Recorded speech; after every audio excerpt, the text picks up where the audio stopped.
सबसे पहला सवाल अनुज जी ये कि आज ये जो गिरावट हम देख रहे हैं ये क्यों? क्योंकि यूएस मार्केट को लेकर स्थिति डमाडोल थी, वहाँ पे तो बेहतर प्रदर्शन देखने को मिले, अनुमान से बेहतर। फिर आज मार्केट में गिरावट क्यों आई है? अब क्या स्ट्रैटेजी होगी? टेक्सचर्स क्या लग रहे हैं? लेवल्स क्या इंपॉर्टेंट? बिल्कुल, देखिए मार्केट में आज सबसे बड़ा सवाल यही है कि अचानक ये गिरावट आई क्यों। और आई थिंक खास तौर से अगर आप देखें मार्केट में ये गिरावट जो है ये बड़ी गिरावट है, और मिड कैप और बैंक निफ्टी यहाँ पर गिरावट जो है इस समय ये थोड़ी सी आप ज़्यादा देख रहे हैं। आई थिंक एक रीज़न जो मार्केट को थोड़ा सा गिरा रहा है वो है कोविड केसेस। आई थिंक अब तक कोई इसकी बात नहीं कर रहा है, लेकिन श्रेया एकदम से जो है ना वो खबर ये आ रही है कि जो थोड़ा सा मार्केट में एक शायद वैसे डरने की ज़रूरत नहीं है, पैनिक करने की ज़रूरत नहीं है। और ये तो इसके साथ तो जैसे कहते हैं ना कि अभी भी शायद एंडेमिक फेज़ में है, लेकिन क्योंकि हमने काफ़ी समय से इसकी बात ही नहीं की है इस फैक्टर की, तो ये एक कारण माना जा रहा है। क्योंकि एकदम से सर्ज आया है, भारत में सर्ज आया है, एकदम से सिंगापुर में, हांगकांग में काफ़ी जगह पर सर्ज आया है, तो ये एक कारण माना जा रहा है। क्योंकि देखिए बाजार इस तरीके से तभी गिरता है जब कोई एक नया कारण हो। अदरवाइज मार्केट के पास और कोई एज सच कोई कारण नहीं था जिसकी वजह से मार्केट गिर जाए। मतलब इसके अलावा मुझे और मार्केट में गिरने की और कोई वजह नहीं दिखती है।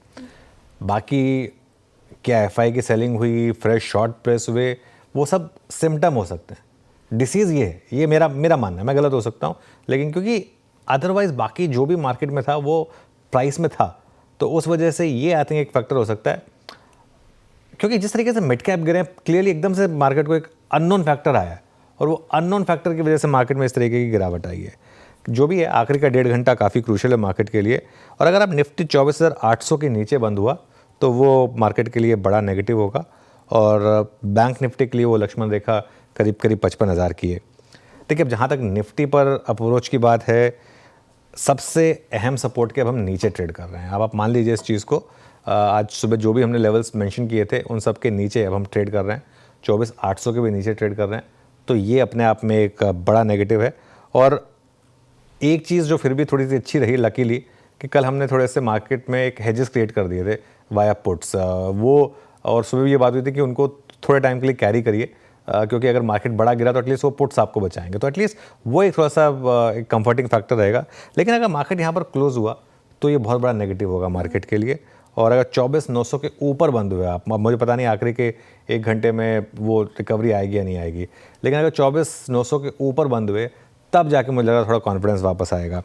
बैंक निफ्टी की जहाँ तक बात है, बैंक निफ्टी 54,800 से 55,000, ये एक मेक और ब्रेक लेवल है बैंक निफ्टी के लिए। अब हम डे लो पर हैं बैंक निफ्टी पर, और 54,800 के नीचे अगर आप बंद हुए तो मुझे लग रहा है कि शॉर्ट पोजीशंस को थोड़ा सा एक ज़ोर मिलेगा यहाँ पर, और अगर रैली होनी है तो 55,200 के ऊपर बंद होना ज़रूरी है। तो देखते हैं, लेकिन मेरा ये मानना है कि क्योंकि ज़्यादातर लोग ये सवाल पूछ रहे हैं, अगर मुझसे पूछा जाएगा तो मैं सिर्फ इसका एक जो कारण जो फ्रेश आया है वो ये कोविड केसेस हैं। आई नो इस समय थोड़ा सा इसके बारे में बात करना लोगों को अजीब लगेगा, बट फैक्ट ये है कि ऑल ऑफ अ सडन यहीं से एक, मतलब मुझे उसके अलावा और कुछ नहीं दिख रहा है कि इसकी वजह से मार्केट गिरा, और मतलब इसके अलावा बाकी सब समीकरण जो हैं वो हमारे फेवर में थे।